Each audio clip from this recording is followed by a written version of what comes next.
Constructivism theorizes that knowledge constructed by the learner through the collaboration of real-world experience is better understood. Under this premise, teachers are facilitators of learning rather than lecturers. Cognitive processes are more than an acquisition of knowledge and skills. Cognition includes the ability to apply new information to other settings and to draw conclusions.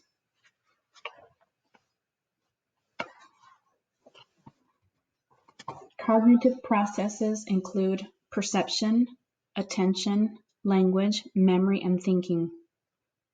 Perception describes the way students use their senses to deliver signals to the brain to form insights and opinions about the world around them.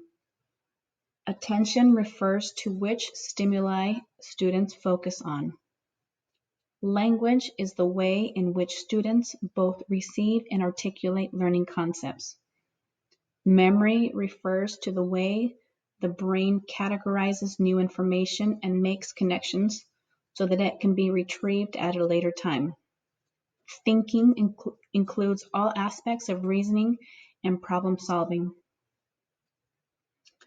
When a student is able to draw on the knowledge that he or she learned in school, such as adding and subtracting, and use cognitive processes to create a budget and make purchases in the grocery store, it is called transfer.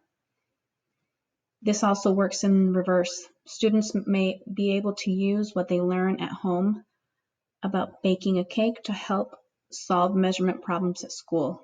By making connections between contexts, learning is transferred and expanded. In addition to being able to transfer knowledge to new contexts, students need to be able to make reasonable assumptions from the connections they form.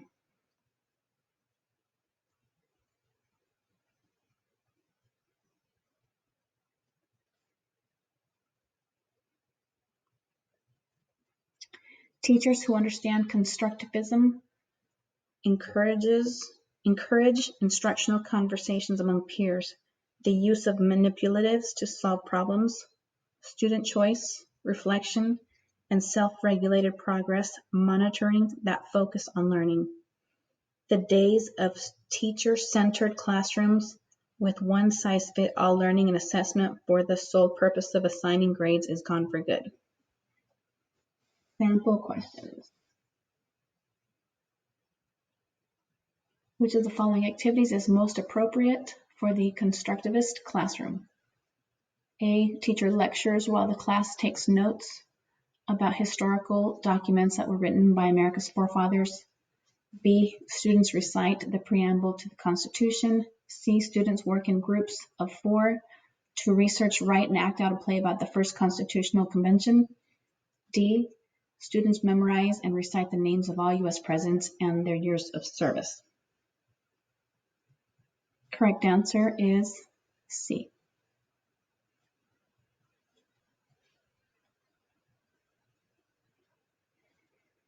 After learning about renewable and non-renewable energy resources of the following students is demonstrating a deep cognitive understanding of the unit.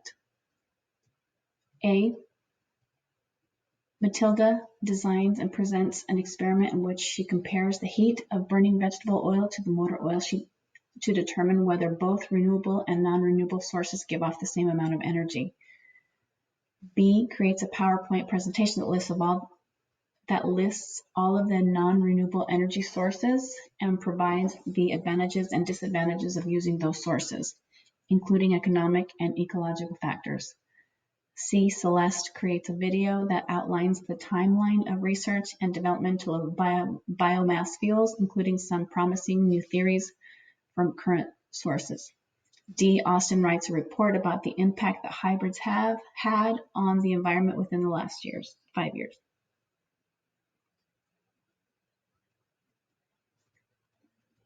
A is correct.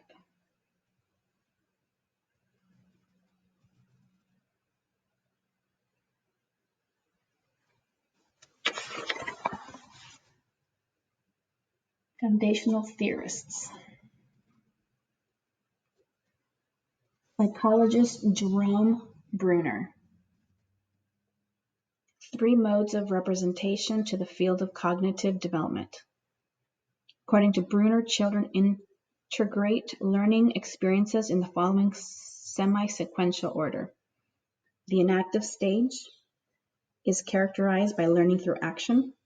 In the stage, acquisition of knowledge can be attributed to muscle memory. During the iconic stage, 1 to 6 years, cognition comes through mental pictures. Children approximately 7 years and older enter a symbolic stage, where abstractions such as language, symbols, and classifications play a bigger role in learning. In contrast to Piaget, Bruner believed that education is not about developmental readiness, but instead it is about providing active and engaging experiences for students to construct their own knowledge through discovery learning and spiraling the curriculum. Children learn so that they can understand and communicate the patterns of events in their environment.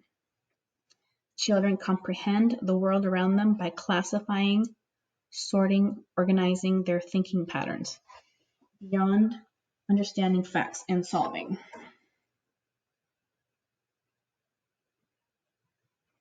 7+ years, symbolic stage, learning through language.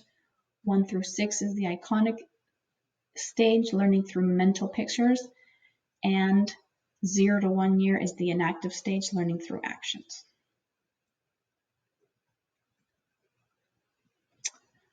Beyond understanding facts and solving problems, the cognitive process involves applying what they have learned to new situations in order to make predictions. In a constructivist classroom that followed the advice from Jerome Bruner, the teacher is a facilitator who promotes symbolic thinking and problem-solving skills that can be applied to a variety of situations.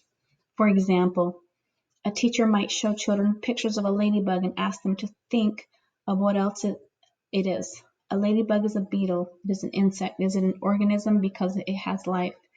It is a predator because it hunts for food.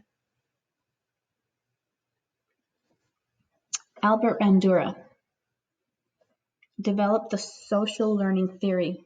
Bandura believes that learning is a combination of cognition, behavior, and environment. Children learn through the combination of conditioned response and by imitating those models around them with whom they most identify.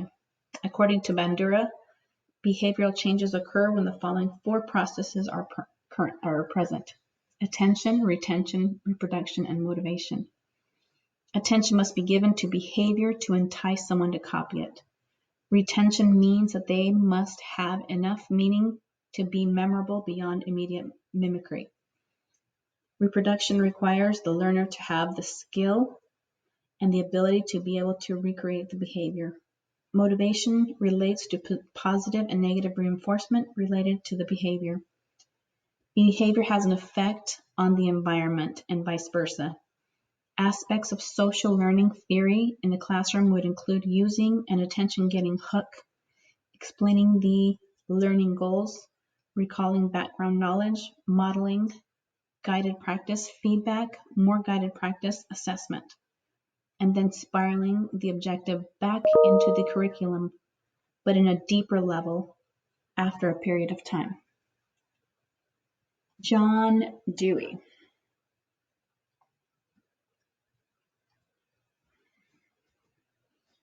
Viewed learning as a series of scientific inquiry and experimentation. Dewey's approach to education balances the teacher's role of understanding content, knowledge, and modeling a passion for learning with a child's necessity to construct knowledge using the hands-on and relevant learning activities. Real-world challenges that provide students the opportunity to impact society should be the goal. Dewey believed that truth is a tool for problem solving. However, as the problems change, truth also changes. Teachers using the John Dewey philosophies in their classroom will help students understand how the learning objectives relate to the world outside the classroom. The teacher includes social responsibilities such as tolerance, active listening, and volunteerism through curriculum standards.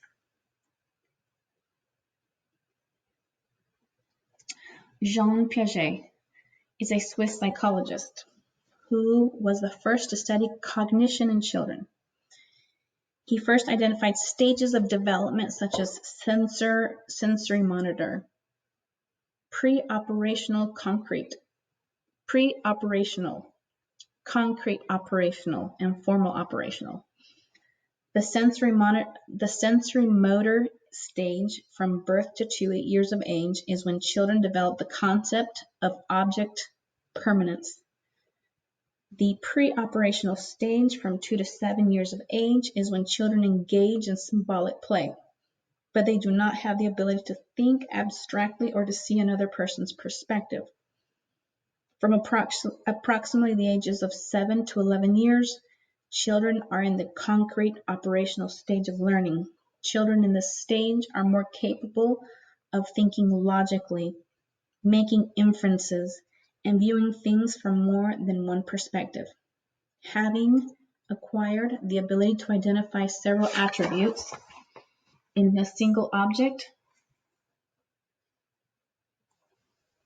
students are able to make classifications. In the formal operational stage from age 11 to adulthood, people are able to think abstractly, transfer knowledge, and mentally process information.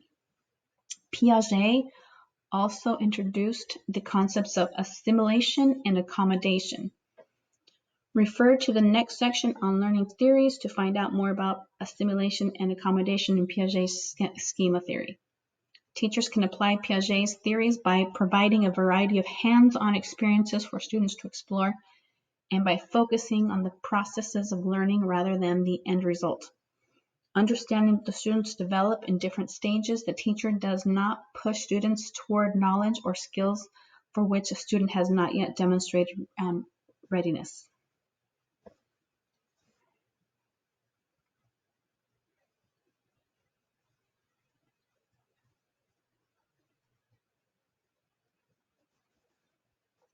Lev Vygotsky, Russian psychologist who researched what has become social development theory.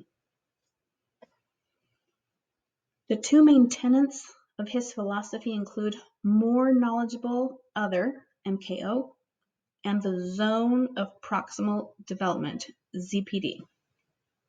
The MKO, more knowledgeable other, who models a new activity may be a teacher, peer, or even technology program.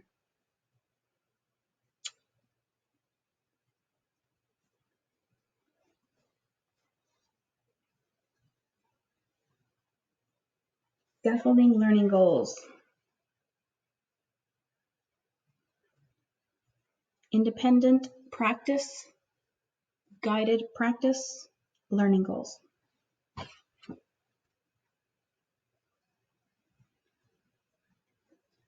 Lawrence Kohlberg.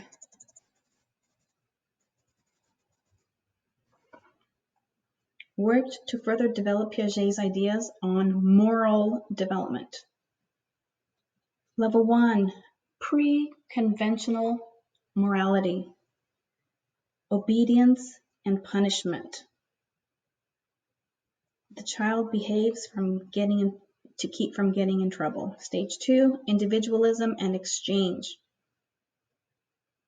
There's more than one point of view and authority is not always right. Level 2, conventional morality. Stage 3, good interpersonal relationships.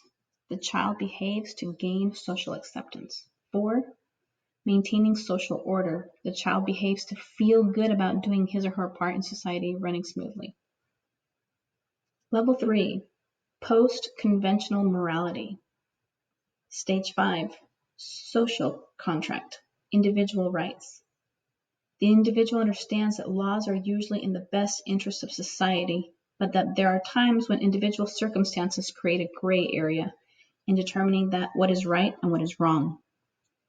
Stage 6, universal principles. While not everyone reaches this stage, people determine that what is right and wrong based on their own moral principles. People in this stage are not concerned about fitting in or about consequences to doing the right thing. Moral development in the classroom would include student participation in creating a social contract to all students are expected to adhere to for the good of the classroom society as a whole. Cooperative learning, role-playing, and self-assessment help move students towards stage 5.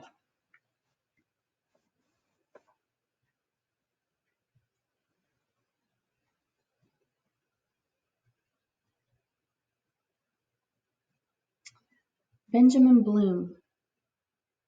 Benjamin Bloom was an American psychologist who contributed to the taxonomy of educational objectives and the theory of mastery learning. Within the theory of mastery learning, Bloom proposed increasing cooperation over competition and using assessments as learning tools. Mastery learning gives credit for success to hard work over innate talent. Bloom's contribution to early childhood education research led to the development of Head Start programs. He recognized the crucial role of child development in the first 4 years of life and presented his findings before U.S. Congress. Bloom's taxonomy is a more holistic approach to education, providing for an effective psychomotor and cognitive domains of learning. The affective domain deals with the emotions and attitudes. The psychomotor domain deals with the motor skills development, and the cognitive domain deals with acquiring intellect. Teachers apply Bloom's research in the classroom by asking questions and assigning tasks that promote higher level thinking. Although obtaining some prerequisite knowledge may necessitate some recall, teachers should be digging deeper with application and synthesis of new information. Sample questions. According to Piaget,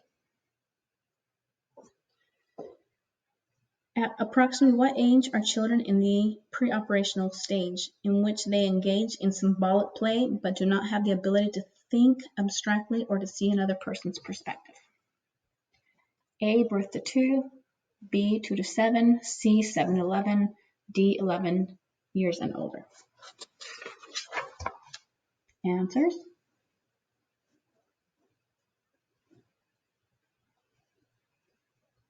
B, 2 to 7 years of age in the pre-operational stage. Number 4. Which educational theorist identified the zone of proximal development? A, Bandura, D, Dewey, C, Piaget, D, Vygotsky.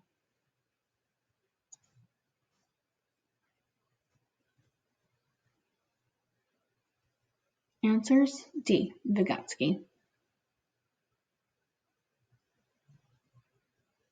Learning theories. Learning theories have applied research to describe how genetics, development, environment, motivation, and emotions. Genetics, development, environment, motivation, and emotions affect a student's ability to acquire and apply knowledge. One of the first learning theories to emerge was classical conditioning. Ivan Pavlov documented that a neutral stimulus becomes associated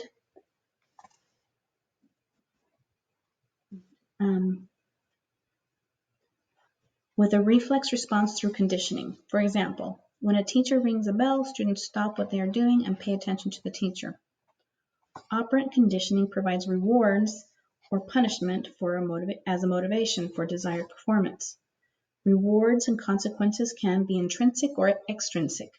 Using hands-on, inquiry-based, and relevant learning activities provides intrinsic motivation to learn.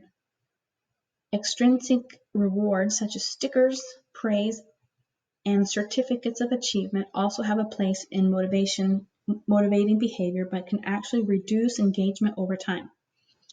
If a student receives an unpleasant consequence for failure, it is negatively extrinsic.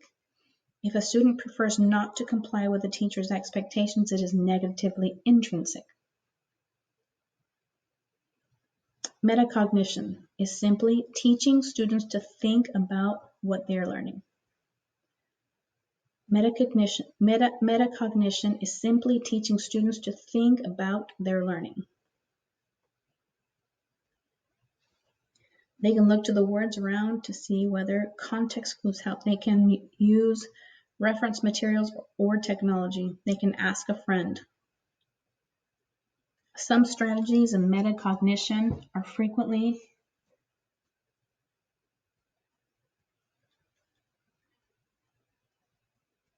used in the classroom include think, pair share, metacognitive journaling.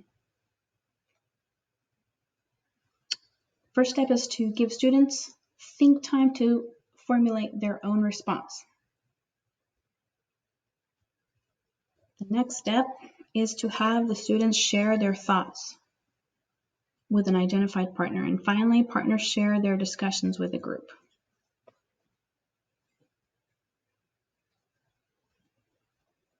Extrinsic motivators are praise, awards, preferred activities, positive phone calls home. And intrinsic motivators are relevant learning activities, choice, competence, and progress.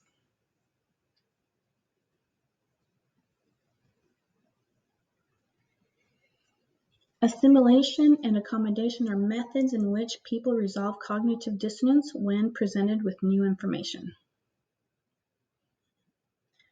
Most new information meshes with the existing schema or frameworks for understanding. Schema are like file folders in the brain that learners naturally sort information into. However, there are times when the learner's schema does not reconcile with a new piece of information.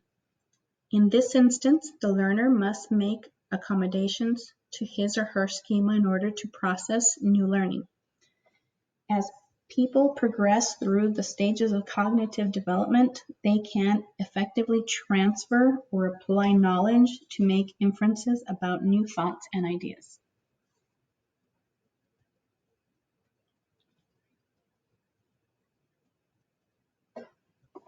The social learning model identifies how emotions relate to learning impact and retention for information. Teachers promote self-efficacy by helping students write learning goals, providing opportunities for choice, and providing focused feedback. Self-efficacy is when a student believes that he or she is capable of achieving a learning goal. Keeping students within their zone of proximal development prevents students from feeling discouraged and giving up. The ZPD is a space between what a child can do independently and the learning goal. By scaffolding instruction, the student is able to independently work on material that once required guidance and support. Scaffolding is breaking the curriculum up into smaller pieces and then providing support so that the student can acquire mastery. Once students have a firmer understanding of the materials, the scaffolded may be removed. Another way to promote self-efficacy in students is through spiraling the curriculum. Spiraling the curriculum involves reteaching a concept multiple times throughout the year with steady increased levels of rigor and depth.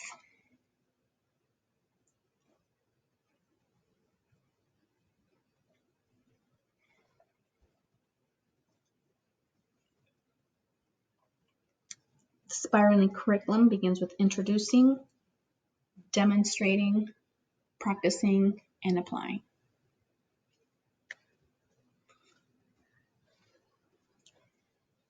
Teachers can help students understand their emotional response so that they are better able to self-regulate. It is not just students who need to maintain control of their emotional responses, but teachers also need to be aware and in control of their emotional responses to stressors. Teachers who are able to self-regulate have negative impact. Teachers who are unable to self-regulate have a negative impact on student learning. Sample question. Which of the following is an example of an extrinsic reward? A, lunch with the teacher. B, hands-on learning activities. C, relating knowledge to students' interest. Or D, a student pride in his or her own project. The answer is A, lunch with the teacher.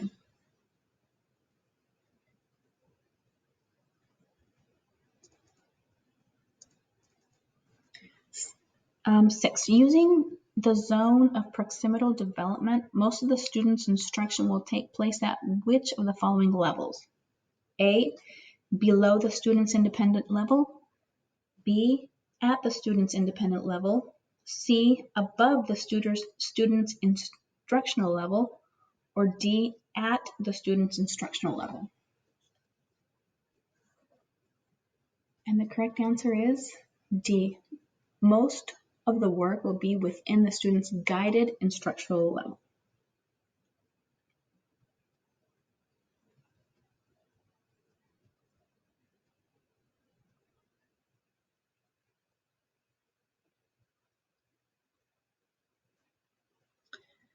Human development. Back to Dr. Benjamin Bloom in the 1950s.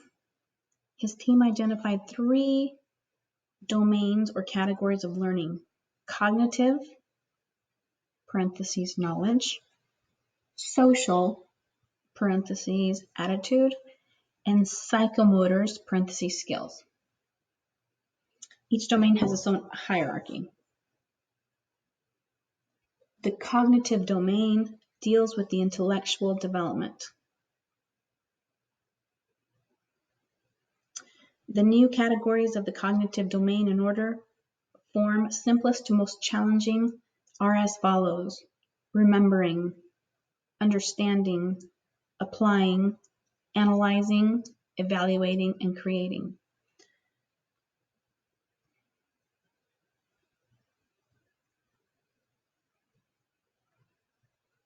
Verbs for each category are level 1, remembering. Define, describe, identify, know, label, list, match, name, outline, quote, recall, recognize, recite, reproduce, retrieve, select, and state. Level 2, understanding. Comprehend, convert, defend, distinguish, estimate, explain, extend, generalize, infer, interpret, paraphrase, predict, provide examples, rewrite, summarize, and translate. Level 3, applying. Apply, change, compute, construct, demonstrate, discover, manipulate, modify, operate, predict, prepare, produce, relate, show, solve, or use. Level 4, analyzing. Analyze, compare, contrast, deconstruct, differentiate, discriminate, distinguish, identify, illustrate, infer, outline, relate, select, separate. Level 5, evaluating. Appraise, compare, conclude, contrast, criticize, critique, defend, describe, discriminate, evaluate, explain, interpret, justify, relate, summarize, support. Level 6, creating. Build, categorize, combine, compile, compose, create, design, devise, explain, generate, modify, organize, plan, rearrange, reconstruct, relate, reorganize, revise, rewrite, summarize, and support.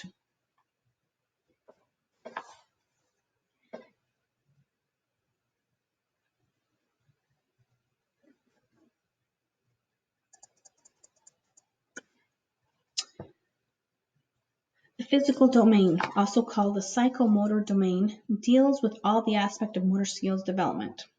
Simpson's categories of the physical domain in order of complexity are as follows: perception, parentheses, awareness; set, parentheses, readiness; guided response, parentheses, imitation; mechanism, parentheses, proficiency; complex or overt response, parentheses, skilled; and adaptation and origination, parentheses, modification and construction. For example, in the perception domain, a child may sense that squiggles on a page form letters and make words. At that stage, students are interested in learning to write the letters for themselves. During the guided response stage, the student is able to copy and trace letters with teacher support. During the mechanism stage, the student is proficient in writing letters and no longer needs support. During the complex or overt response stage, the student begins to show some talent in fine motor skills. During the adaptation or origination stage, the student can create impressive designs that most others cannot.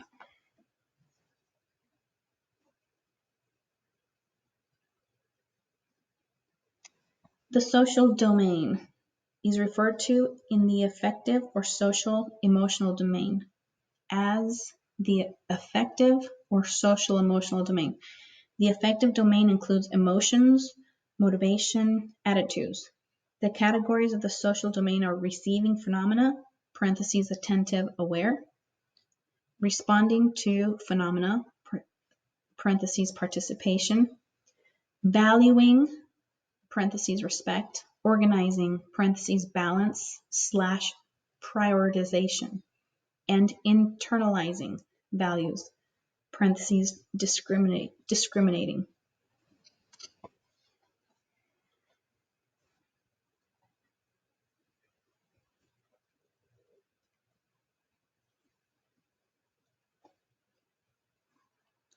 The moral domain. Theory is not part of Bloom's domains of learning, but was developed by Lawrence Kohlberg based on the theories of Jean Piaget. The moral domain deals with the acquisition of morals and values.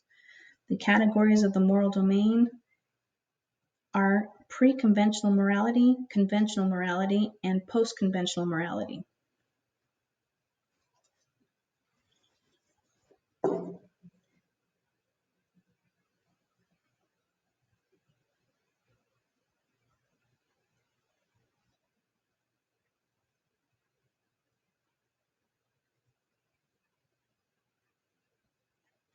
At 0 to 2 years old, children in their sensory motor stage, they begin to learn through imitation and through action.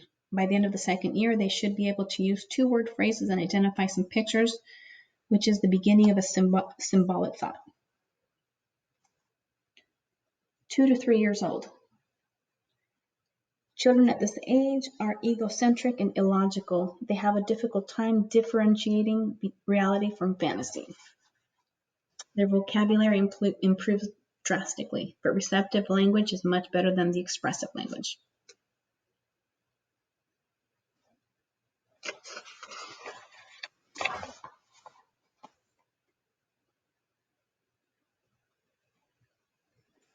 Ages 4 to 7 years old. The child is able to communicate using language. The child begins to understand others' perspectives, but is unable to be empathetic.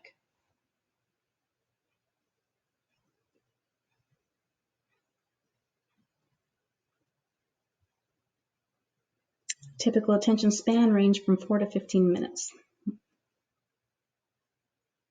The child has a strong sense of justice and begins to understand expectations and consequences.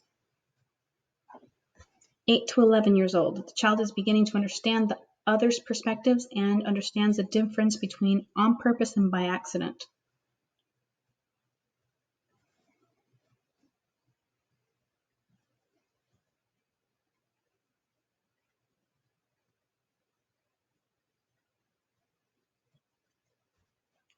Children begin to question authority and have a strong sense of justice. Identifying with their social groups becomes important for the first time. They begin to be able to delay gratification. Children may have questions about pregnancy and sex.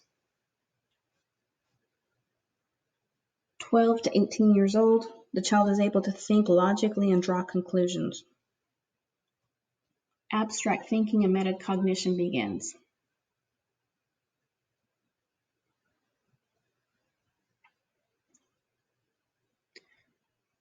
Frequently, they overreact to questions or criticism from parents.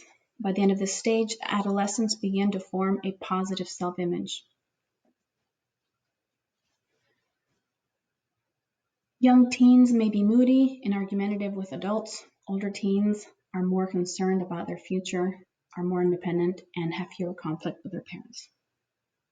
Sample questions.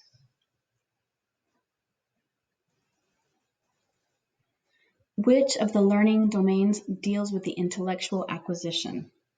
A, cognitive, B, physical domain, C, social domain, D, moral domain. Answer is A, cognitive domain. Question 8. Which of the following behaviors is atypical in a 14-year-old girl? A, typical behavior. A, enjoys creating drama among her peer group. 2, separation anxiety when away from her parents. C, overreacts to questions from her mother. D, complains about her appearance. Atypical behavior. The answer is B. Separation anxiety is typical for a toddler, but by adolescence, the child should prefer peers.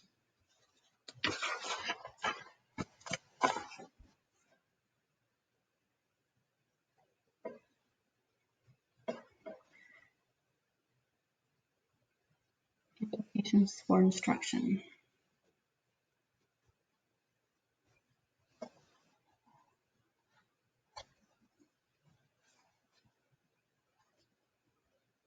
Inquiry-based learning is based on constructivism.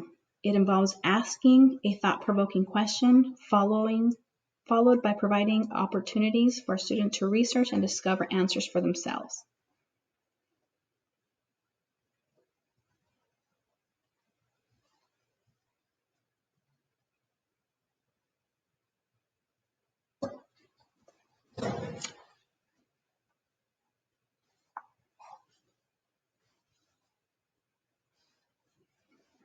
Direct teach is a teacher-centered approach to instruction that often involves lectures. Direct instruction is the oldest and most frequent used type of instruction, although its long-term value is questionable. Direct teach conflicts with the constructivist approach of allowing students to form their own conclusions through discovery, because direct instruction are teacher-guided.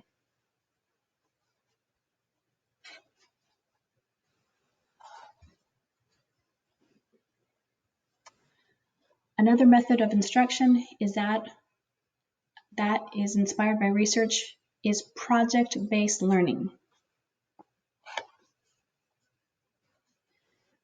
Project-based learning is rooted in pragmatism and involves increasing the depth of understanding by developing real-world solutions to problems.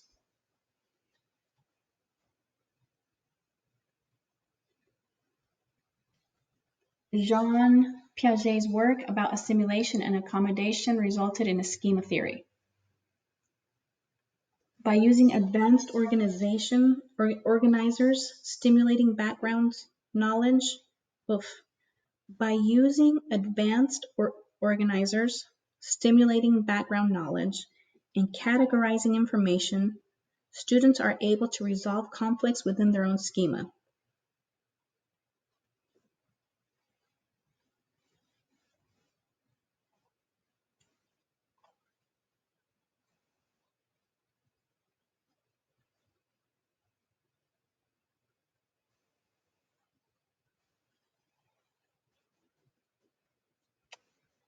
How can teachers ensure that students are moving in the right direction? Vygotsky's social learning theories leads to scaffolding. It involves breaking apart the curriculum so that an MKO, more knowledgeable other, can provide a variety of experiences within the student's ZPD, zone of proximal development, to lead the learner to mastery.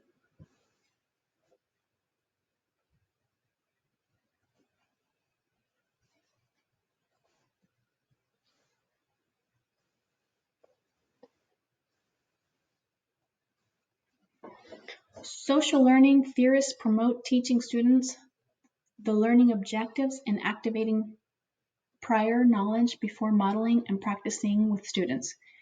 KWL charts activate prior knowledge and guide students through learning goals. The K stands for what do I know about this subject? The W stands for what do I want to learn about this subject? The L stands for what did I learn? KWL. K, what do I know about the subject? W, what do I want to learn? And L stands for what did I learn? Using KWL, chart establishes prior knowledge, sets learning goals, and summarizes learning. Students arrive at school at varying developmental stages, cognitive abilities, and learning styles. Differentiation or providing different types of instruction learning environments is necessary to meet the needs of all students. Sample questions. Why would a teacher use a KWL chart? A, to focus on learning goals. B, to differentiate instruction. C, to help students construct knowledge. Or D, to provide prerequisite knowledge. Answer is A. KWL charts outline background information and learning goals and provide a summative of learning.